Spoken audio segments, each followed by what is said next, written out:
Hello, everybody. My name is Nathan Morrow. I am the owner and chief instructor of Ascent Martial Arts in Wilsonville, and I'm here to do a demo on building a pool noodle lightsaber. So I'm a big fan of Star Wars from way back. I'm a child of the 70s myself, and a few years ago I started doing some Parents' Night Out activities for my friend Master Carson Clues at Kaiser ATA, and one of the events that we decided to do was a Force Academy night, and I decided, oh, well, we need to build some lightsabers. That's obvious. And after doing some research, I came across these pool noodle lightsaber ideas, and I experimented with a whole bunch of different stuff. So I'm here to show you kind of what I landed on as a good formula for my lightsabers, and hopefully this will help you build a really awesome lightsaber for yourself. And just as a reminder, we're doing an event tomorrow, so go ahead and build a lightsaber and then join us for that event. So let's go ahead and get started. First of all, I had a few criteria for my lightsabers. One, they had to be awesome. Two, they had to be safe. So I didn't want kids getting injured. So the last thing I want to do is invite a bunch of kids to my event and then have somebody go home hurt. Now, occasionally kids will get whacked a little bit too hard and there will be some tears and stuff, but these are designed not to allow anybody to really get badly injured. So that's getting a little bit of an owie is a totally different thing in my book. The other thing that was really important to me is they had to be inexpensive. So I didn't want these to be really high tech or difficult to make, and so these are very simple to make, and they don't cost a lot of money.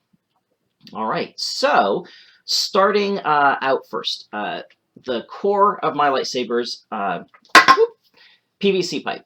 Now, there's a bunch of different kinds, and I tried out a few different kinds, and I landed on a half-inch PVC that is thin-walled. So if you can see that, it doesn't have the thickness of some of the other PVCs, and I know there's different names for them. There's Schedule 40 and Schedule 30 and 20 and all this kind of stuff. I'm not 100% sure which one this is. I just go into my home center, and they have like the big 10-foot sticks, and they have the ones that are thicker walled and the ones that are thinner walled, and I go with the thinner walled ones. Now, I did make a few of my prototypes with the thicker walled ones, and these have way more heft to them. And what I was concerned with is that because they're much heavier, it's way easier for an exuberant child to get carried away and smack somebody too hard with one of these. So I ended up landing on the thin-walled ones. These ones, not much flex to them, but the thin-walled ones, a little bit more flex, which also, in my mind, is a little bit more give. So if somebody does get whacked, it's not quite as bad. But in any event, that's what I do. Because I put on big events, and sometimes we'll have 50 kids show up, and I need a bunch of lightsabers for them, I will buy these in like the 10-pack of 10-foot sticks, and so I've got a lot of PVC to work with. And I had to make a decision, how much do I want to use? How long am I going to make these swords? Which brought into play another one of my things. I don't like waste, and so ending up with a little chunk of pool noodle or a little piece of PVC at the end was not okay. So originally I wanted to, like 3 feet. That seemed like a good length to me. But if you got a 10-foot stick, you're cutting them into 3 feet pieces, then you're throwing away a 1-foot piece at the end, and I just couldn't do that. So I ended up landing on 2.5 feet. So you got a 10-foot stick. I use a chop saw in my garage. I take the whole bundle, just chop it in half, and then chop each one of those in half, and I end up with a chunk that's 2.5 feet long. That's what this is right here. And it turns out to be a pretty good size for these, particularly for little kids. So if you got, 7, 8, 9-year-olds playing with these are going to be plenty long enough. It also turns out that it's a good length for the pool noodles that I get. Now, I tend to get my pool noodles at the dollar store. I know you can get them anywhere. Right now is the season, of course, because we're just starting to get into nice weather, and so people are going to start having these in stock. Now, here's an example of one. We'll go ahead and use this one, but what I love about pool noodles is they come in a ton of different colors, and so you can go with whatever color you like. Now, this one, I measured this out earlier, and it is 46 inches long. So if I want to be really precise, I can just cut this in half at 23 inches. Let's put a mark on there. And if you don't want to be really precise, bend it in half, find the center, cut it. That's just fine. I use just regular scissors. I think I even got these scissors at the dollar store where I got the pool noodles. No problem. Cuts right in half. Somebody's texting me. All right. Math homework for my daughter. Good deal. So when I've got a 23-inch chunk of pool noodle, what I discovered is my 2.5-foot chunk made a really nice proportion. Sword handle, really nice little lightsaber there. So that's what I went with. I get none of these little chunky pieces. I cut my pool noodles in half. I get two swords per pool noodle. I cut my PVC pipe into 4 pieces, and I get 4 of those. So every stick of PVC gives me 4 swords. 2 pool noodles will give me 4 swords, and no hassle, no waste. I also went with the 1/2 inch because most of the holes that I find, this is going to fit nice and snug. This isn't going to fly off. One thing that you'll notice if you get your pool noodles at different places is some of them, like this purple one, for example, has a bigger hole in it. So the pool noodles slide really easily. I am not a big fan of that. It's not a problem because we're going to tape it on nice and securely, but it is one of those things that it makes it just, there's a chance that that's going to fly off when kids are swinging it around, so it's just something to be aware of. So these worked out really well for me. So the construction. After you get your pool noodle and you get your pipe, I like to taper the end. Now, it's solid here, so I want to make it rounded off because I'm not a big fan of the blunt end. So for me, I want to cut 4 little triangles in a cross shape of this so that it will fold over nicely and give me that rounded shape. Let me show you with that. Well, I'll just do it here, and then you guys can see what it looks like. Now, I've done this with a lot of students, and one of the things that they do is they cut a very big chunk because they're going really fast. They want to get to whacking each other with these things, and so they don't take their time. But all you really need to take out is a little bit like this. So you do one, doesn't matter where you start, but the second one is right across. And this is about 1/2 inch on a side. So I'm just getting a little bit of a notch in there so that this can fold over. Me personally, I like to do 4 so that it's rounded all the way around. Now, there is a little bit of waste here, but it's pretty minimal. So, that's my little crosswise triangles taken out of there. And now I'm going to fold these over and tape them up. So, before we do that, let's talk a little bit about tape. I shopped around for tape all over the place, and I discovered where I get my pool noodles, they also sell a bunch of duct tape. Now, they come in kind of your regular standard silver, but they also come in a bunch of colors that are solid. And then I found they also come in a bunch of these cool metallic colors, which I just thought were super cool.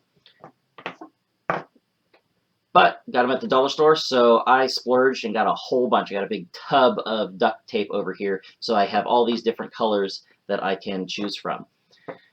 If you like even more variety, I went to Fred Meyer's, I think, where I got these, but they sell duct tape all over the place. You can get it in any color. There's purple here, patterns of all sorts. We got stars, we got this diamond tread, we've got flamingos, and very little left because this was surprisingly popular, but we got these palm trees. My wife decided she really liked this, and then kids all over the place are like, oh, they want the palm trees with the rainbows. Personally, I like to match the tape on the tip of my lightsaber to the color of the lightsaber.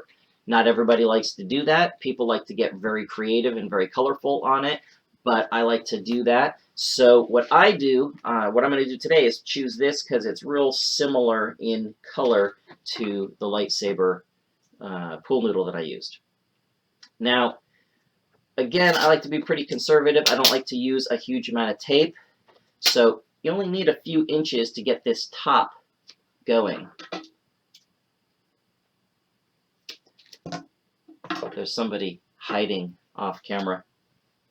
You gonna come over here? I'll come over. Say hi. Hello. This is the woman who chose the rainbow. Did you show him the lightsaber I made with it? No, it's over here. Because it matches the purple. That's right. So the first thing I'm going to pinch two of these together, and then I'm going to push them together like that. Now it's very difficult to get that to stay, so I start on one side with them pinched together, and I just lay the tape over so that that's going to stay pinched together on that side. And I pinch it together on the other side and push and roll the tape over. So, like I said, it doesn't take very much tape to get it started. Now it's pretty well held in place. I'm going to do another piece the opposite direction. So again, I'm talking about 3 inches or so.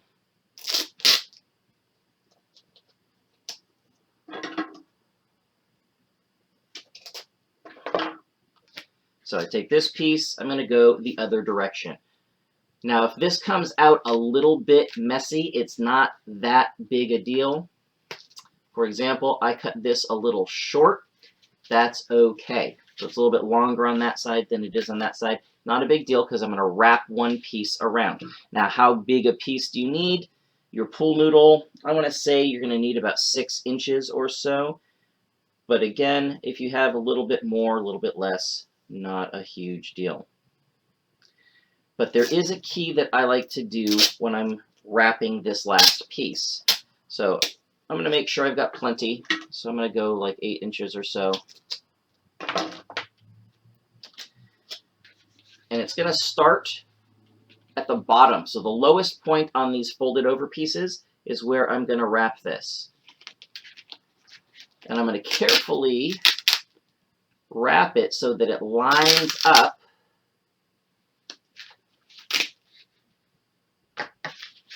just like that. Now, the easy thing would to just push it down. But I don't like that because I want this to look really neat. So I take my scissors and I make some snips.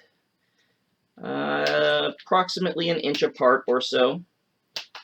Again, this isn't perfect. This is just making it so that there are some flaps. So these are all now separated. I pick one, I push it down, and then for me, I'm going to go around and do every other one and push them down.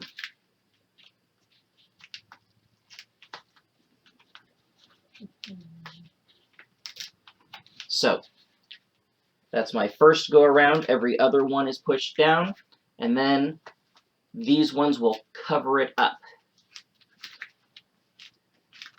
And they will overlap the original flaps. Now, it's nice and rounded.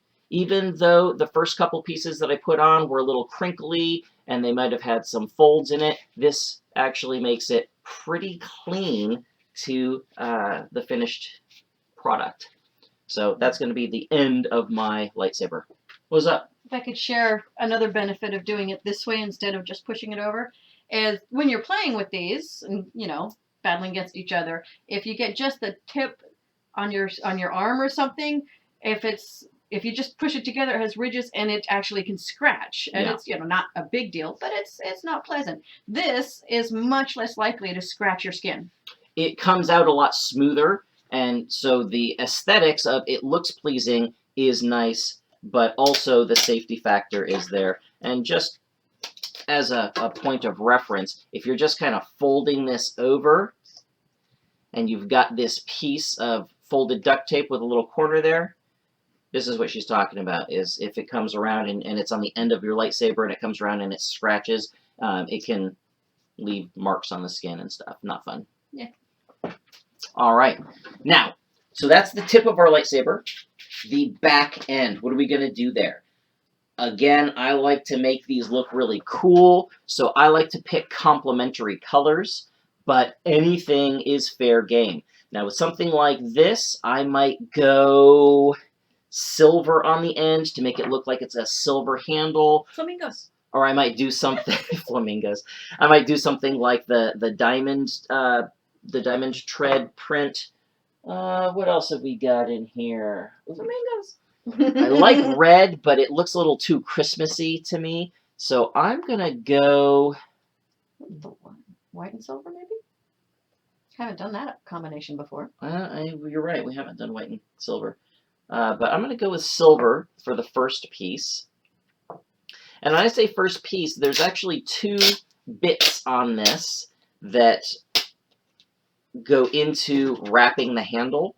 And the reason for that is, again, to make it nice and clean. Now, one thing you'll discover, again, why I get my scissors at the dollar store, is that this tape is going to leave residue, and so your scissors are going to get gummed up over time. So I take my piece.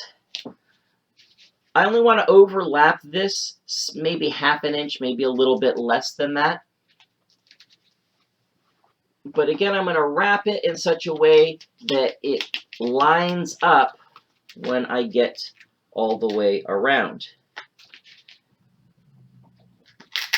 A little bit low there, so it's nice and even. And I'm going to do the same thing that I did on the top. I'm going to cut this every half an inch or every inch or so. Usually I end up with about 8 flaps in this. And the reason is I want it to fold to the bottom side of the pool noodle, and then it's going to fold up onto the handle so that it attaches the pool noodle to the handle, and then I'm going to wrap the handle and cover over the flaps so that it's all secure from the top to the bottom. So I have another pair of scissors here that aren't as gummy, so I'm going to go ahead and start that.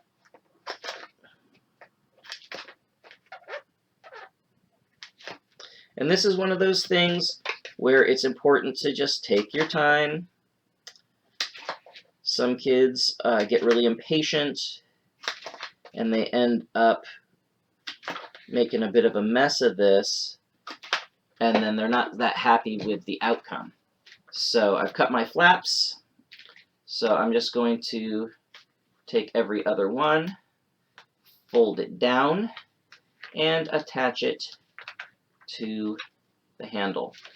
And then I'll go to the next one and fold it down and attach it to the handle. I like having it overlap each other, not in a single pattern around, but every other one, so that the other ones overlap them, because I like to have it be secure.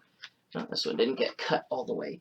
And what I mean by that is when you overlap them, just every single one gets folded down, you create a place where there's like that end and it wants to fold up. And I find that overlapping them like this holds them a little bit more securely. So You might be able to see how this is folded down over the bottom of the pool noodle and up onto the handle. Then I just continue going around.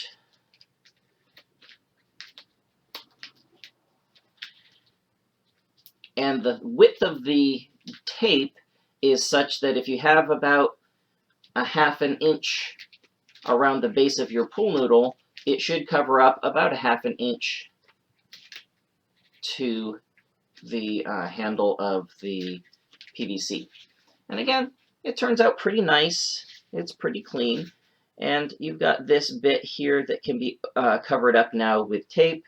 Also, it's not super folded. It's not really crinkly. There's a few wrinkles and stuff, but we're going to cover that up with tape, and so it'll end up looking really nice. So this is piece 1. Piece 2 is just the covering, and again, it can be the same color or a different color. But one thing I've noticed, a lot of kids want to wind the tape. Now, I have sometimes used electrical tape, and I wind the electrical tape because it's narrow enough that the overlap isn't very much.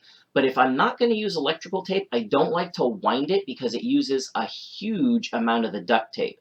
And you actually can cover this whole handle with just 3 pieces of duct tape if you wrap them once, and then twice, and then 3 times. So to show that, that's what I'm going to do today. And I'm actually going to go with a different color. I'm going to use silver there, and I'm going to go with...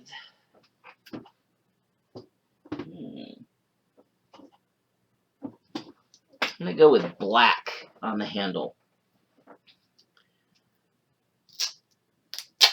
So, don't need very much. Again, 3-4 inches maybe is going to be a nice piece. That's pretty gummy. I'm going to set those out of the way.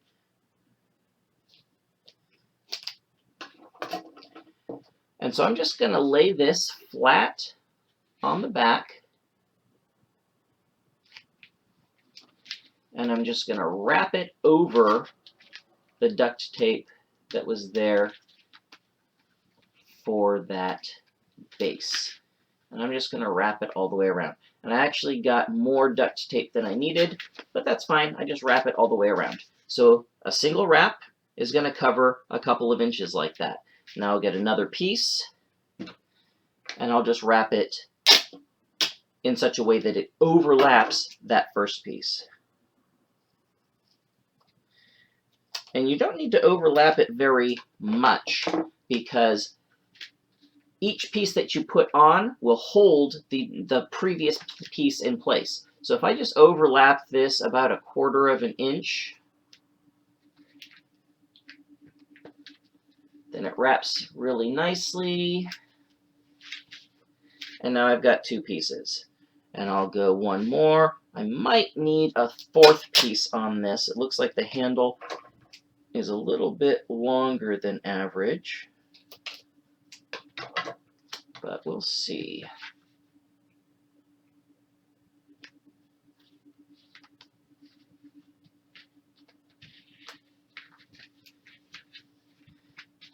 Yep, I'm going to go one more, so 4th piece. Now when I put the end piece of tape on, I'm going to leave about a ½ inch gap, maybe a little bit less than ½ inch, because I'm going to put an end cap on. We've got a bunch of these here. So I get these at the hardware store when I get my PVC. And I put the end cap on, and I want it to butt up against the tape. And if I smack this, it's going to push on the tape, and the tape is going to get kind of down in that crease. It's going to make that nice and tight. So there's my finished lightsaber. There may be little bits that I want to make sure are nice and pressed down, and I'll go over and finish that later. And there's a couple of wrinkles, but overall, it's nice. It's going to do a really good job of being safe and being cool, and there's all kinds of cool tricks that we can do with that. And that's basically it. Just as a point of reference, we've got a ton of different ones here. Some of them have different colors on the ends. Some of them have patterns. We showed you the flamingos earlier. So we just got a whole bunch of them that we keep in stock here in case we want to do an event like the one that we're planning tomorrow. Unfortunately, we can't get people in here to come in person, so we're going to be doing it live streaming, but there's how you make your basic lightsaber. Now, I could just end it there, but I'm not going to, because my brain always is going, okay, so what's the next thing? What's the next step? How do I make these even cooler? Well, my daughter is a big fan of the Star Wars movies too, and so we've watched them all together. And one of the things that she requested of me is a lightsaber like Dooku. And I went down to the store and I got an elbow. One of these little 45-degree bends for the half-inch PVC. Basically did the same thing, but put a bend in it. So it's a little bit more complicated. I had to cut the handle down so that I could put this bend in it. But now it's that fencing style lightsaber like Dooku had. And so that's one of the lightsaber ideas that we built. And then, of course, we had to go and build Kylo Ren's lightsaber. Now, that's a whole different thing. I got a 4-way intersection, cut a whole bunch of special pieces. I wrapped this all in electrical tape to give it that menacing black on red look, but it's also much longer than the average lightsaber. And so I only got one of these out of the red pool noodle that I use, but it's unwieldy. But it's so much fun. You pull this out at a parents' night out, and the kids lose their minds. But I'll tell you what, I don't know how Kylo Ren doesn't cut his arms off with these little spiky things, because you start swinging this around, and I've smacked myself in the face with it. But of course, I'm not a master. But that's a lot of fun. Oh, by the way, if you do cut these and use the joins to attach them, glue them. Glue them, glue them, glue them. They sell special pipe primer and glue. Glue them together. You don't want this coming apart when you're swinging it around. The original basic lightsaber, where's the one that I just built? This guy is one piece of pipe, so it's not going to come apart. Occasionally I've had kids say that the end caps fell off. Okay, you pop it back on, smash it on there. You could glue that on. There's a reason why I don't, and I'll show you this in a second. But you're doing these guys where you're using the intersections. You got to glue these together so that they don't fall apart when you're battling. All right, so that's the second specialty lightsaber that I built. Then I was like, oh, I got to do a pirate lightsaber. And so I went and I built this. I used a corner, a 90-degree turn, and a T intersection here. Again, there are corners in each of these pieces here. So there's 3 corners and 1 T and 4 pieces. And so now I've got my lightsaber where I could, pommel strike somebody, and yeah, that wouldn't be good. But anyway, this is a lot of fun. And then there's Darth Maul. And the reason why I tend not to glue the end caps onto my lightsabers is because if I have this is just a regular coupling. I can take it apart, and now I've got twin lightsabers. So when I do these, I always make sure that they're the same color, but they wouldn't have to be, of course. But this end is where the end cap went. So end cap. Now I've got 2 lightsabers. Take this off, put it in the coupling, and now I've got my bow staff lightsaber. I'm sure there are other cool ideas out there. I just haven't come up with them or made any other additional ones, but that's it. Hope you enjoyed this video. If you have any questions, feel free to comment and I'll get back to you. Anything else, let me know. I hope that you'll be able to join us tomorrow. I believe it's at 6 o'clock. If you want to, and you are not a member of ATA Kaiser or Ascent Martial Arts, please just text the word May, M-A-Y, to 971-35, yes, 971-351-1972, and we'll get you registered and send you the link. All right, have a great day, everybody. Goodbye.